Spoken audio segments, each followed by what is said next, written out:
ಎಲ್ರಿಗೂ ನಮಸ್ಕಾರ. ಕರ್ನಾಟಕ ಸರ್ಕಾರ ಪರಿಶಿಷ್ಟ ಜಾತಿ ಮೂಲ ಜಾತಿ ಸಮಗ್ರ ಸಮೀಕ್ಷೆ 2025 ತಮ್ಮೆಲ್ಲರಿಗೂ ಗೊತ್ತಿರುವಂತೆ ದಿನಾಂಕ 5/5/2025 ಅಂದರೆ ನಿನ್ನೆಯಿಂದ ಪ್ರಾರಂಭವಾಗಿದ್ದು, ಈ ಒಂದು ಸಮೀಕ್ಷೆ ಆನ್ಲೈನ್ ಮುಖಾಂತರ ನಡೆಸಲಾಗ್ತಿದ್ದು, ಈಗಾಗಲೇ ನಿನ್ನೆ ಮೊಬೈಲ್ ತಂತ್ರಾಂಶವನ್ನು ಎಲ್ಲ ಎನ್ಯುಮರೇಟರ್ಸ್ಗೆ ಒದಗಿಸಲಾಗಿದ್ದು, ಅಪ್ಲಿಕೇಶನ್ ತುಂಬ ಸ್ಟೇಬಲ್ ಆಗಿದ್ದು ಚೆನ್ನಾಗಿ ಪರ್ಫಾರ್ಮ್ ಮಾಡ್ತಿದೆ. ಅದರ ಹೊರತಾಗಿಯೂ ಸುಮಾರು ಜಿಲ್ಲೆಗಳಿಂದ ಕಾಮನ್ ಆಗಿರುವಂಥ ಕೆಲವೊಂದು ಪ್ರಶ್ನೆಗಳು ನಮ್ಮ EDCS ನಿರ್ದೇಶನಾಲಯಕ್ಕೆ ಬಂದಿರುತ್ತವೆ. ಆ ಒಂದು ಕಾಮನ್ ಆಗಿರುವಂಥ ಪ್ರಶ್ನಾವಳಿಯ ಕುರಿತು ಈ ಒಂದು ವಿಡಿಯೋದಲ್ಲಿ ಇವತ್ತು ನಾವು ನೋಡೋಣ. ಎಲ್ಲ ಜಿಲ್ಲೆಗಳಲ್ಲಿ ಮಾಸ್ಟರ್ ಟ್ರೈನರ್ಸ್ ಏನು ಕೇಳ್ತಿದ್ದಾರೆ ಆ ಒಂದು ಡೌಟ್ಸ್ಗಳ ಬಗ್ಗೆ ಈ ಒಂದು ವಿಡಿಯೋದಲ್ಲಿ ನಾವು ನೋಡೋಣ. ಮೊಟ್ಟ ಮೊದಲನೇದಾಗಿ ಈ ಒಂದು ಮೊಬೈಲ್ ತಂತ್ರಾಂಶ ತಾವು ವಿಡಿಯೋದ ಈ ಒಂದು ಸ್ಕ್ರೀನ್ನಲ್ಲಿ ತಾವು ನೋಡ್ತಿದ್ದೀರಾ. ಈ ಒಂದು ಸಮೀಕ್ಷೆಯನ್ನು ತಾವು ಈಗಾಗಲೇ ನಮ್ಮ ಶೆಡ್ಯೂಲ್ಡ್ ಕ್ಯಾಸ್ಟ್ survey.karnataka.gov.in ಅಂತ ಏನು ವೆಬ್ಸೈಟ್ ಇದೆ, ಅದರಲ್ಲಿ ಒಂದು APKಯನ್ನು ಅಪ್ಲೋಡ್ ಮಾಡಿರ್ತೇವೆ. ಆ APKಯನ್ನು ಯೂಸ್ ಮಾಡಿಕೊಂಡು ಎನ್ಯುಮರೇಟರ್ಸ್ ಅಂದರೆ ಗಣತಿದಾರರು ಸಮೀಕ್ಷೆಯನ್ನು ಮಾಡಬೇಕಾಗಿರ್ತದೆ. ಆ ಒಂದು ತಂತ್ರಾಂಶವು ಕೇವಲ ಆ್ಯಂಡ್ರಾಯ್ಡ್ ಡಿವೈಸಲ್ಲಿ ಮಾತ್ರ ವರ್ಕ್ ಆಗುತ್ತೆ ಅಂತ ಈಗಾಗಲೇ ತಿಳಿಸಿರ್ತೀವಿ. ಮೊದಲನೇ ಒಂದು ಡೌಟ್.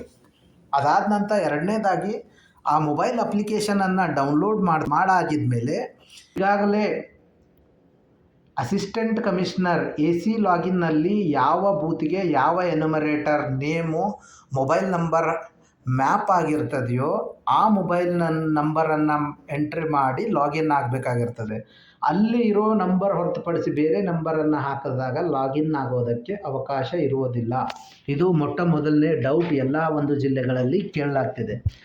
ಎರಡನೇ ಒಂದು ಡೌಟ್ ಏನಂತಂದರೆ, ನೀವು ಮೊಬೈಲ್ ತಂತ್ರಾಂಶದ APK ಫೈಲನ್ನು ಮೊಟ್ಟ ಮೊದಲನೇದಾಗಿ ಯಾವ ಡಿವೈಸ್ನಲ್ಲಿ ಇನ್ಸ್ಟಾಲ್ ಮಾಡಿಕೊಂಡು ಲಾಗಿನ್ ಆಗ್ತಿರೋ ತಮ್ಮ ಸರ್ವೆಯನ್ನು ಸಂಪೂರ್ಣವಾಗಿ ಅದೇ ಡಿವೈಸ್ನಲ್ಲಿ ಮುಗಿಸ್ಬೇಕಾಗಿರ್ತದೆ. ನೀವು ಇವತ್ತು ಒಂದು ಡಿವೈಸಲ್ಲಿ ಇನ್ಸ್ಟಾಲ್ ಮಾಡಿಕೊಂಡು ಲಾಗಿನ್ ಆಗಿದ್ದರೆ ನೀವು ಅದೇ ಮೊಬೈಲ್ ನಂಬರನ್ನು ಮತ್ತೊಂದು ಡಿವೈಸ್ನಲ್ಲಿ ನಮೂದಿಸಿದಲ್ಲಿ ಲಾಗಿನ್ ಆಗೋದಕ್ಕೆ ಸಾಧ್ಯವಿರುವುದಿಲ್ಲ. ಮೊದಲನೇ ದಿನ ಯಾವ ಡಿವೈಸ್ನಲ್ಲಿ ಅವರು ಮೊಬೈಲ್ ತಂತ್ರಾಂಶವನ್ನು ಇನ್ಸ್ಟಾಲ್ ಮಾಡ್ಕೊಂಡಿದ್ದಾರೆ ಅದೇ ಡಿವೈಸಲ್ಲಿ ಅವರು ಕಂಪ್ಲೀಟ್ ಸರ್ವೆಯನ್ನು ಮಾಡಬೇಕಾಗುತ್ತೆ. ಬೇರೆ ಡಿವೈಸಲ್ಲಿ ಅವರು ಇನ್ಸ್ಟಾಲ್ ಮಾಡಿಕೊಂಡು ಮೊಬೈಲ್ ನಂಬರ್ ಎಂಟರ್ ಮಾಡಿದಾಗ ಲಾಗಿನ್ ಮಾಡೋದಕ್ಕೆ ಸಾಧ್ಯ ಇಲ್ಲ, ಎರರ್ ಬರುತ್ತೆ. ಇದು ಪಾಲಿಸಿ ಡಿಸಿಷನ್. ಅದಕ್ಕಾಗಿ ಅದೇ ಥರ ಅಪ್ಲಿಕೇಶನ್ ವರ್ಕ್ ಆಗುತ್ತೆ. ಇದನ್ನು ನಮ್ಮ ಎಲ್ಲ ಮಾಸ್ಟರ್ ಟ್ರೈನರ್ಸು ತಮ್ಮ ಅಧೀನದಲ್ಲಿರುವಂತಹ ಎನ್ಯುಮರೇಟರ್ಸ್ಗೆ ತಿಳಿಸಬೇಕು. ಇದು ಎರಡನೇದಾಗಿರೋಂಥದ್ದು. ಮೂರನೇದಾಗಿ ನಾನು ಈಗಾಗಲೇ ಹೇಳಿರುವಂತೆ AC ಲಾಗಿನ್ನಲ್ಲಿ ಯಾವ ಮೊಬೈಲನ್ನು ನೀವು ಆ್ಯಡ್ ಮಾಡಿರ್ತೀರೋ ಅದೇ ಮೊಬೈಲ್ ನಂಬರಲ್ಲಿ ಎಂಟರ್ ಮಾಡಿದಾಗ ಮಾತ್ರ OTP ಬರುತ್ತೆ. ಅದರಿಂದ ತಾವು ಲಾಗಿನ್ ಆಗೋದಕ್ಕೆ ಸಾಧ್ಯ ಆಗುತ್ತೆ. ಈಗ ನಾನು ಅಪ್ಲಿಕೇಶನ್ಗೆ ಇನ್ಸ್ಟಾಲ್ ಮಾಡ್ಕೊಂಡಿರುವಂತಹ ಕರ್ನಾಟಕ ಶೆಡ್ಯೂಲ್ಡ್ ಕಾಸ್ಟ್ survey.karnataka.gov.in ಈ ವೆಬ್ಸೈಟಲ್ಲಿ ಡೌನ್ಲೋಡ್ ಮಾಡಿರುವಂತಹ ಮೊಬೈಲ್ ಅಪ್ಲಿಕೇಶನನ್ನು ನಾನು ಈ ಒಂದು ಡಿವೈಸಲ್ಲಿ ಇನ್ಸ್ಟಾಲ್ ಮಾಡ್ಕೊಂಡಿದ್ದೀನಿ. ಇನ್ಸ್ಟಾಲ್ ಮಾಡ್ಕೊಂಡಾದ ನಂತರ ನಾನು ಅಪ್ಲಿಕೇಶನ್ ಓಪನ್ ಮಾಡಿದಾಗ ಈ ಸ್ಕ್ರೀನ್ ಓಪನ್ ಆಗುತ್ತೆ. ಈ ಸ್ಕ್ರೀನಿಗೆ ನಾನು ಈಗಾಗಲೇ AC ಲಾಗಿನ್ನಲ್ಲಿ ಯಾವ ಮೊಬೈಲ್ ನಂಬರ್ ನಂದು ಮ್ಯಾಪ್ ಆಗಿದೆಯೋ ಆ ಮೊಬೈಲ್ ನಂಬರನ್ನು ನಮೂದಿಸಿ ನಾನು ಲಾಗಿನ್ ಆಗೋದಕ್ಕೆ ಪ್ರಯತ್ನ ಮಾಡ್ತೀನಿ. ಸೊ ಲಾಗಿನ್ ಈಗಾಗಲೇ ಇದು ನಂಬರ್ ವೈಟ್ ಲಿಸ್ಟ್ ಆಗಿದ್ದರೆ ತಮಗೆ ಈ ಥರ OTP ಬರುತ್ತೆ. OTP ನನ್ನ ಮೊಬೈಲ್ಗೆ ಇವಾಗ OTP ಬಂದಿರೋ OTPಯನ್ನು ನಾನು ಇಲ್ಲಿ ಎಂಟರ್ ಮಾಡ್ತೀನಿ. ಸೊ OTP ಎಂಟರ್ ಮಾಡಿ ಸಬ್ಮಿಟ್ ಬಟನ್ ಕ್ಲಿಕ್ ಮಾಡಿದಾಗ ತಮಗೆ ಈ ಪೇಜ್ ಓಪನ್ ಆಗುತ್ತೆ. ಈ ಪೇಜಲ್ಲಿ ತಮಗೆ 3 ಬಟನ್ಗಳು ಕಾಣಿಸ್ಕೊಳ್ತವೆ: ಹೋಮ್ ಬಟನ್, ಸ್ಟಾರ್ಟ್ ಸರ್ವೆ ಮತ್ತು ಪೆಂಡಿಂಗ್ ಲಿಸ್ಟ್.